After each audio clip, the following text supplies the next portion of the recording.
Alright, so today I'm going to show you how to do the slow fade in. I'm going to do it with my image right here up in the upper left hand corner. So what I do first is I select that image, I duplicate that image just so I have an extra one. I can work with this one. I'll go to my layers, I'll delete all the layers that I don't need.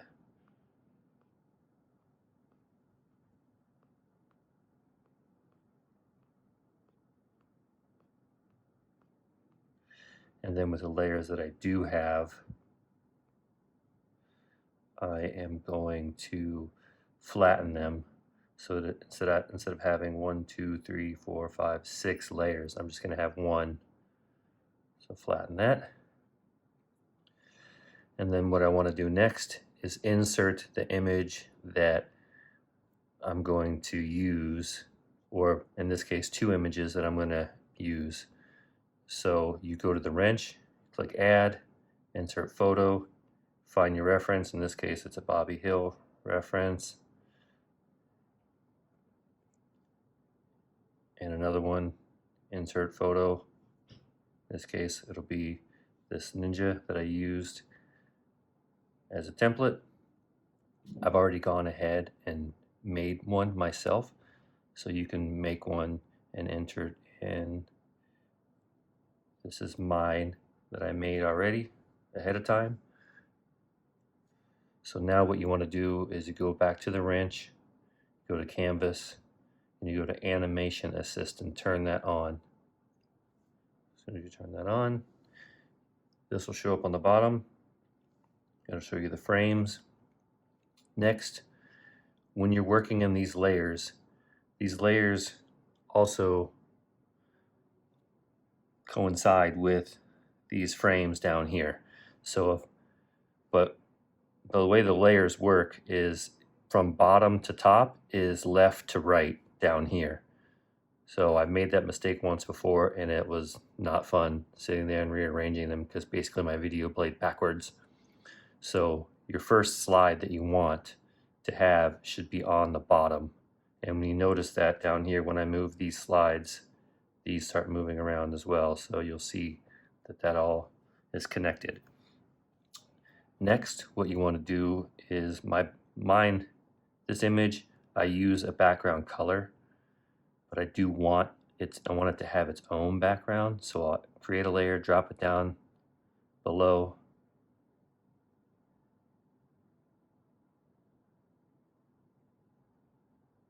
Use that color, fill that layer. Might as well start using my pencil now. And then I'll take that and I'll merge it down. I'll undo that because this was unchecked. Now I'll take that and merge it down. So now this is its own layer. All right, next, to get to the part where you start fading it. Again, as I said, this is your first layer. So this first layer will be at 100%. You'll duplicate this layer. And then this top layer, you're also going to want to duplicate that. Drop it below this layer because this top layer is going to start fading away, and as it fades away it's going to show that image. So that's the point of this. So your first layer will drop down in 5% increments. So we'll just take this, go down to 95,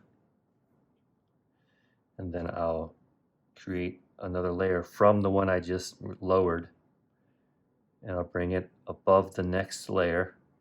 And I'll start naming these because if you don't, it becomes a huge pain later. So just trust me. I know it takes some extra time to sit here and click rename, click 1, 2, etc. But man, later on, these layers start merging and blending and it's hard to see what is what, and it gets really confusing. So it's super easy to do, so to save you some frustration later. So this layer that I duplicated from down here already is set at 95. So now I just have to drop it down to 90.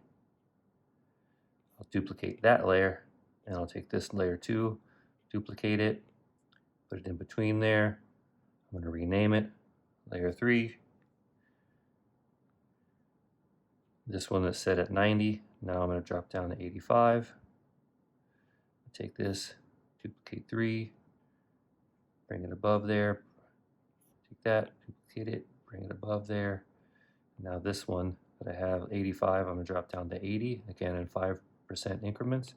I'm going to label this number 4.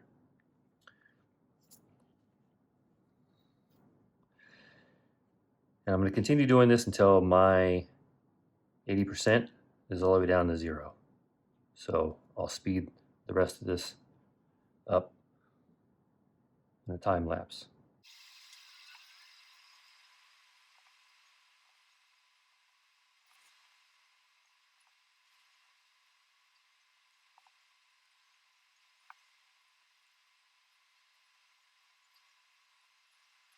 Now in this case, you don't really need this layer above that.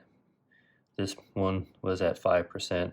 This one would be dropped down to 0, which means it would just be a blank. Anyway, you wouldn't see it.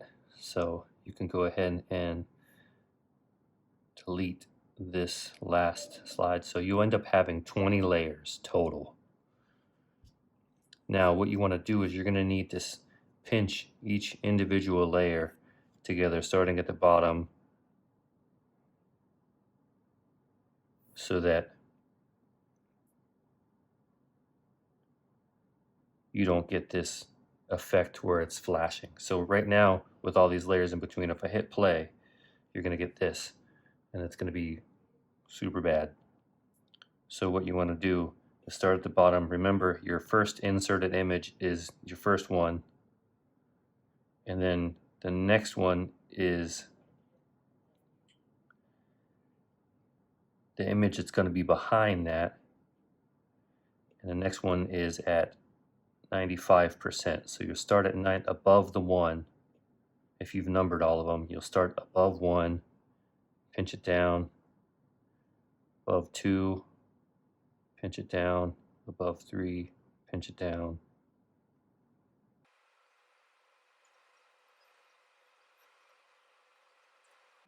All right, so now you're going to get that slow fade.